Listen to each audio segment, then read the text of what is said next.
नमस्कार, आप देख रहे हैं पटना रिपोर्ट चैनल और मैं हूं गोपाल झा।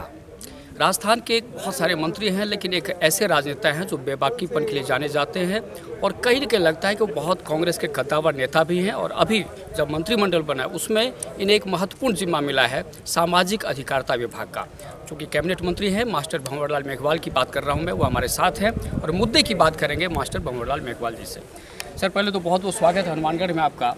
कि अभी जैसे एक बात आई कि जब आप मंत्रिमंडल में आपको जगह दी गई, कैबिनेट मंत्री बनाया गया, लेकिन एक बात आई कि आप कहीं न कहीं महकमे को लेकर नाराज़ हैं। आपको सामाजिक अधिकारिता विभाग दिया गया कि जबकि आप शिक्षा मंत्रालय चाहते थे, इस तरह की कोई बात आई है? जहाँ साहब, सबसे पहले तो मैं आपको और पूरे प्रदेश की जनता को नए साल की शुभकामनाएं देना चाहता हूँ। और दूसरी बात, आपके इस चैनल को भी बहुत धन्यवाद देना चाहता हूँ कि मैं जब चुनाव लड़ा तब भी आप भास्कर में थे और आपने मेरे बेबा के साथ, आप जैसा कह रहे हैं उस समय भी आपने मेरा इंटरव्यू छापा था। आज तो मेरा पर्सनल प्रोग्राम था, व्यक्तिगत प्रोग्राम था गंगानगर के अंदर, तो रास्ते चलते भाई तरुण ने मेरा कार्यक्रम यहाँ पे रख दिया। मैं आपसे कहना चाहता हूँ, विभाग बड़ा होता है या आदमी का काम करने का तरीका बड़ा होता है? शिक्षा मंत्रालय जैसा आपने कहा, मैं स्वयं ने मुख्यमंत्री जी को कहा कि मुख्यमंत्री जी मुझे अब की बार शिक्षा मंत्री मत बनाइए, कोई सा ही डिपार्टमेंट नहीं। मैं आपको खुला बोल रहा हूँ ना जी। जब मुख्यमंत्री जी मैं जाके कहता हूँ मुझे शिक्षा मंत्री मत बनाइए, तो आप ये तो सोच ही नहीं सकते मैं नाराज हूँ। नाराजगी तो कोई बात होती नहीं है। मंत्रालय, इससे बड़ा मंत्रालय मैंने तो कभी आज तक देखा नहीं। मेरे को 42 साल हो गए। बहुत शानदार मंत्रालय है, गरीबों का मंत्रालय है। उसके अंदर जन्म से लेकर के अंतिम समय तक की सारी योजनाएं, वो सारी योजनाएं मेरे इस सामाजिक न्याय एवं अधिकारिता विभाग डिपार्टमेंट में हैं। और मैं आपसे कहना चाहता हूं कि मैं जितनी सेवा इन गरीबों को कर सकूं उतनी दुआ मुझे मिलेगी। उदाहरण के तौर पे पेंशन की बात मैं कहना चाहूँगा। पेंशन 500 से मैंने तत्काल 7.5 से घोषणा पत्र के हमारे मुताबिक 7.5 और 7.5 की 1000 तत्काल मैंने आदेश जारी कर दिए और कैबिनेट के अंदर मैंने तत्काल इसको स्वीकृति दिला दी। दूसरी, छात्रवृत्ति मिलती है गरीब बच्चों को, ऐसे के बच्चों को, देवनान योजना के अंतर्गत बच्चों को, हमारे कॉलेज के, मेडिकल कॉलेज के, इंजीनियरिंग कॉलेज के उन लड़कों को 2-2, 2.5, 3-3 लाख रुपए की छात्रवृत्ति मिलती है। समय पर उनको नहीं मिल पाती है, मैं उनको समय पर छात्रवृत्ति दिलाऊंगा। मैंने मेरे विभाग में आदेश दे दिया 31 मार्च 2019 तक कोई पेंडेंसी बाकी नहीं रहेगी। आप छात्रावास हैं, गरीब बच्चे छात्रावास में रहते हैं। आज नारी निकेतन है, आपको मालूम नारी निकेतन है, बाल सुधार कार्यक्रम है, निशक्त जन आयोग कार्यक्रम है। अरे क्या बताऊं, इतना बड़ा महकमा है और आप मुझे कह रहे ये कोई छोटा महकमा है क्या? मैं तो आपको कहना चाहता हूँ, मैंने किताब ले रखी है मेरे जेब में, मैंने आपको दिखा, ये किताब है, देखिए। इस किताब को जेब में रखता हूँ जिसने मैं मंत्री बना। अभी तक मैं देख रहा हूँ कितनी योजनाएं हैं। 8 तो डायरेक्टर हैं इसके नीचे, 8 चेयरमैन बनेंगे, निशक्त जन चेयरमैन अलग बनेगा, वृद्धावस्था का अलग बनेगा। एक चेयरमैन, किस प्रकार के चेयरमैन, छोटा डिपार्टमेंट कहते हो आप इसको? ये तो क्या है कि लोगों के दिमाग में है यार ये क्या दे दिया, समाज कल्याण दे दिया। इसमें इतनी योजनाएं, ओबीसी आयोग इसके अंदर है और दूसरे आयोग इसके अंदर है। तो जैसा काम मुझे करना की आवश्यकता है वैसा काम मुझे मिला है, मुख्यमंत्री जी ने दिया है। मैं न नाराज हूँ, न नाराज था, न हूँ और न रहूँगा। ये आदेश राहुल गांधी जी का है, ये आदेश सचिन पायलट जी का है, ये आदेश अशोक जी गहलोत का है। जो डिपार्टमेंट दिया है, गरीबों की सेवा करने का डिपार्टमेंट है, वो सेवा करूँगा, कोई नाराजगी। कहीं न कहीं लगता है कि शिक्षा मंत्री के रूप में जो आपको प्रसिद्धि मिली थी, लोग आपको शिक्षा मंत्री और भंवरलाल मेघवाल को एक दूसरे के पूरक मानने लगे। शायद इस तरह कहीं न कहीं दिक्कत आई। चलिए लोकसभा चुनाव की बात करें, क्या तैयारी चल रही है अभी? देखिए कि हमारा सोच, हमारे राहुल गांधी 9 तारीख को आए थे, अभी 9 जनवरी को, और उन्होंने हमारे नेताओं से भी बात की, हम लोगों से बात की और चर्चा करने के बाद ये बात है कि राजस्थान में 25 सीटें वापस हम कैसे कांग्रेस की झोली में डालें।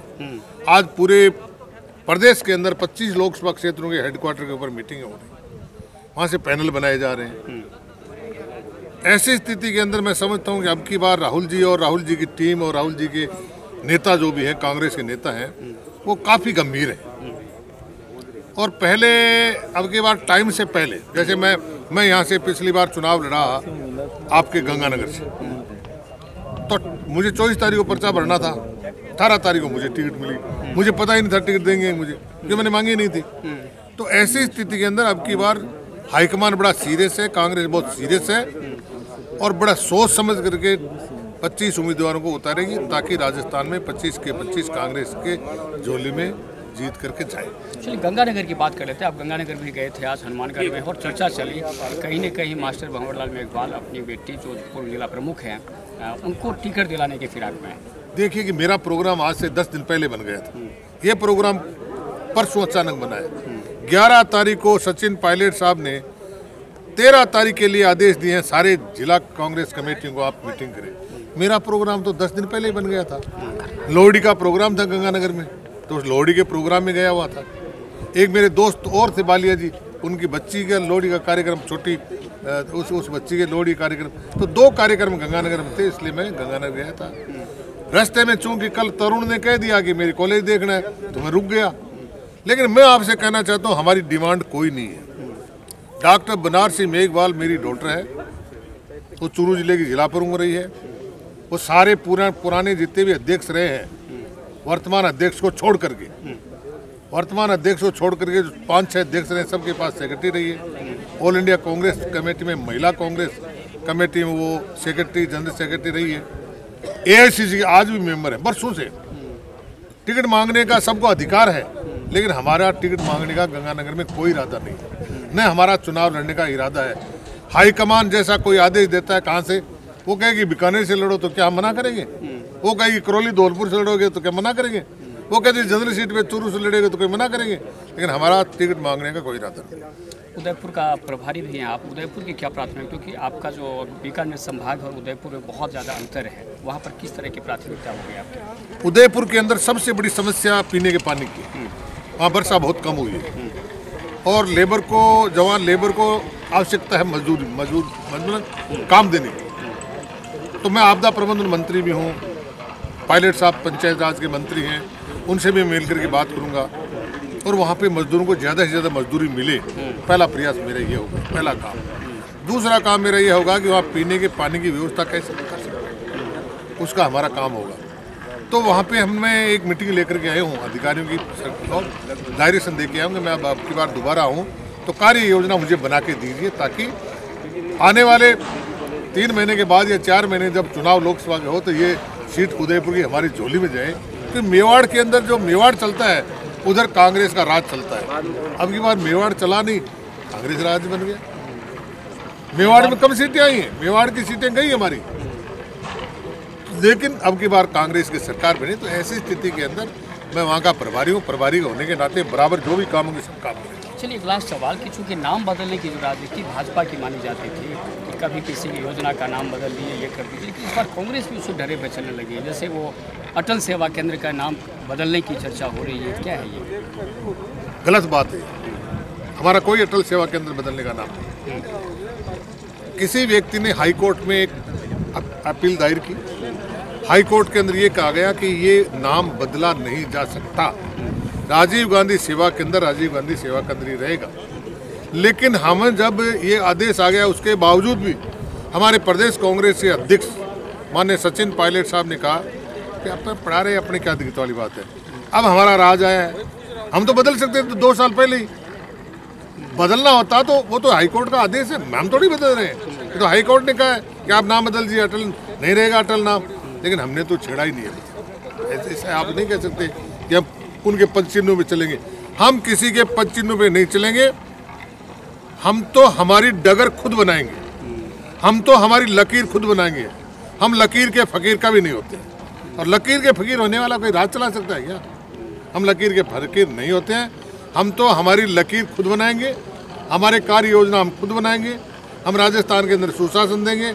ऐसा नहीं, देश के अंदर आपको पता है कि बर्बाद कर दिया देश के अंदर मोदी ने।